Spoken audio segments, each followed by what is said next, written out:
Hey, what's up everyone? Today I wanted to talk a little bit about band arrangement. This is like what parts the bass plays, what parts the guitar plays, what part the keyboards plays, all that kind of thing. If you're playing the parts off the record verbatim, this isn't necessarily as important as if you were making up your own arrangement in the style of the original. So the song we're going to be looking at is Freedom by Eddie James. It's a 1-5-6-4. In E, that would be an E, B, C sharp minor, A progression. I've wrote a quick snippet of the chorus. Here's our backing track.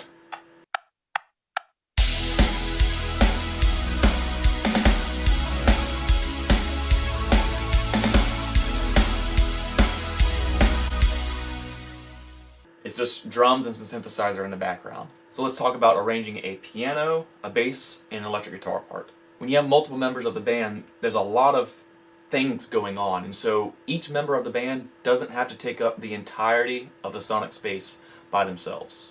So I recorded a piano, bass, and electric guitar track already that would be not necessarily bad takes, but too busy takes that are inconsiderate of other members of the band. So for example, here's the piano track.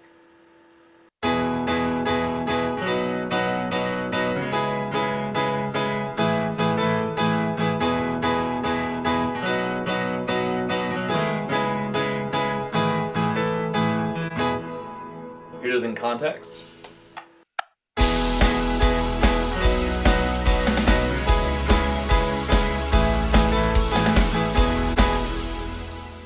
It's not necessarily bad, it's just kind of busy. But once we add the bass guitar in there, which the bass guitar sounds like this,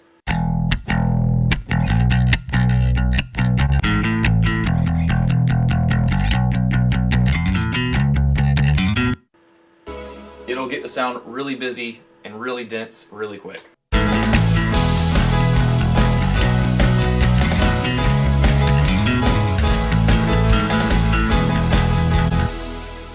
Again, not necessarily bad playing, it's just maybe inconsiderate playing. There's too much space being taken up already, and we've only really added in two main instruments. Let's listen to the guitar track.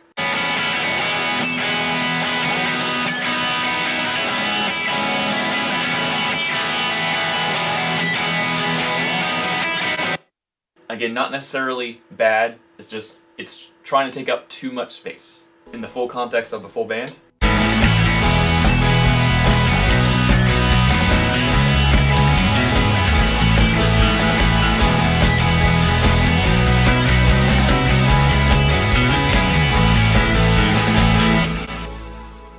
Again, not horrible. You can make out the instruments have good tone, the instruments are playing the right notes, but it's so dense. The keyboard is trying to take up the entirety of the range, the bass is trying to take up the entirety of the sonic range, the guitar is trying to take up the entirety of the sonic range. So what if instead we focused our playing a little bit more, we relaxed a bit, we maybe played less complicated rhythms, and we relaxed and let other members of the band take spaces that we're not filling. Why don't we start with the piano track? So we already know the kick drum's going to be hitting that quarter note. Bass guitar might be hitting the quarter note. The guitarist is probably going to do a complicated rhythm. So what if, instead of playing, really fast rhythms, the eighth note or the quarter note, eighth note rhythms or anything like that, what if instead we just played one big chord for each change and let the rest of the instruments breathe, let the rest of the track breathe around us?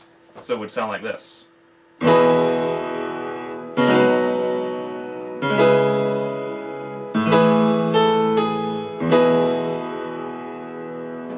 And what if now, instead of playing this triad up here, what if I skip an octave and I play this triad up here?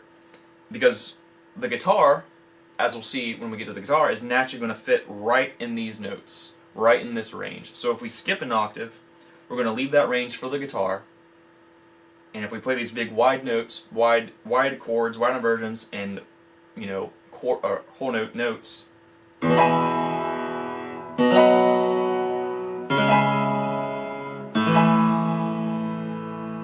sound is opened up huge. It's huge. There's not so much dense rhythms, there's not so much dense information happening. We're kind of just letting ourselves relax, and we can kind of relax with the music. We can kind of get into it a little more, we can connect with the congregation a little more. We get to just relax. So that electric guitar part I wrote,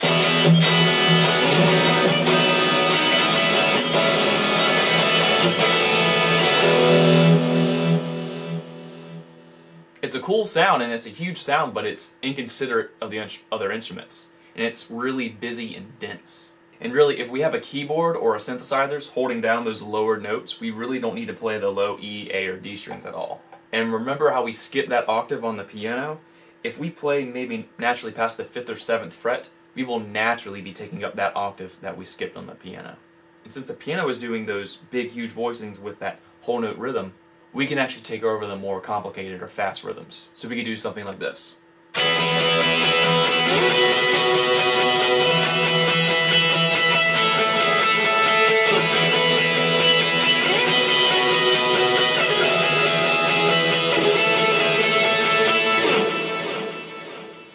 So bass, the guitar is already doing this really fast 8th note part. We have the kick drum doing this quarter note part.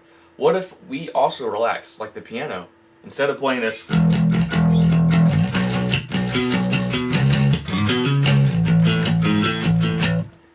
really busy part, what if we just relax and played quarter notes like the piano?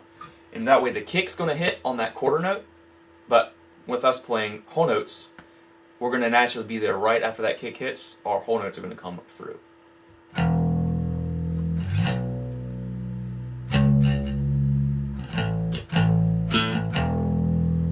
And we get to relax. We get to jump around, have fun. We get to connect with the congregation.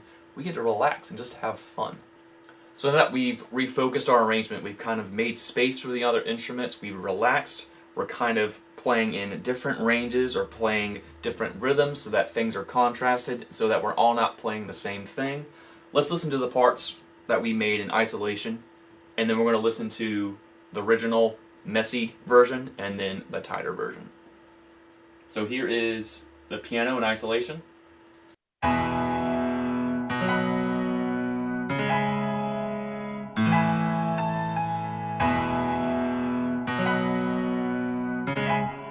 It's a lot more open.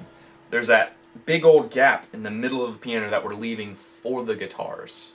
Let's check out the bass.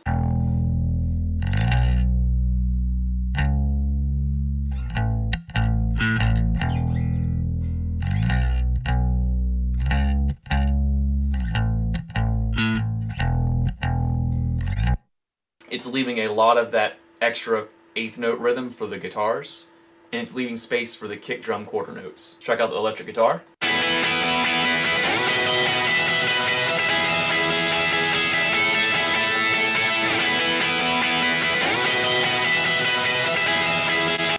You can hear the voicings aren't as dense, leaving room for the piano and the synthesizers. It's also doing a rhythm that no other instrument's doing. It's doing an 8th note rhythm. So here's my original version where pretty much everyone's playing the same thing, very similar rhythms. Everyone's playing really dense, inconsiderate parts.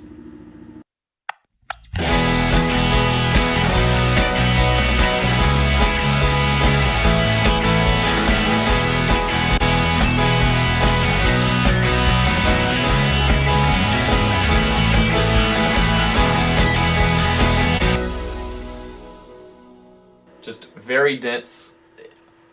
You can hear stuff, but it's just, there's nothing really musical. It's just noise. Here's the revised, considerate version.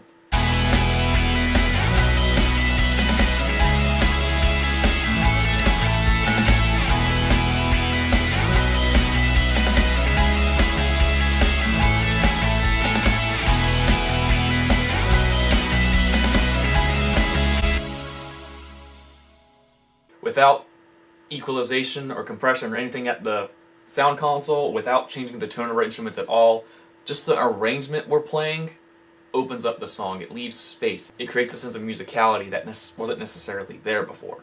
And not only that, but it's leaving more room for the vocals to actually shine. I think it's important to also mention maybe the parts we wrote for the revised track are maybe a little less interesting to play. But I think it's important to note that playing worship music isn't about you or your personal enjoyment. Your primary goal when you're on stage on a Sunday is to lead the congregation, to serve the congregation, to serve the song. So even though when we make a better arrangement, our parts might be a little more boring, ultimately you're going to end up with a better result for your congregation. Plus, if you have a boring part, you just get to relax and enjoy the room and enjoy the moment. Thanks so much for watching. If you have any questions, feel free to ask, leave a comment. See ya.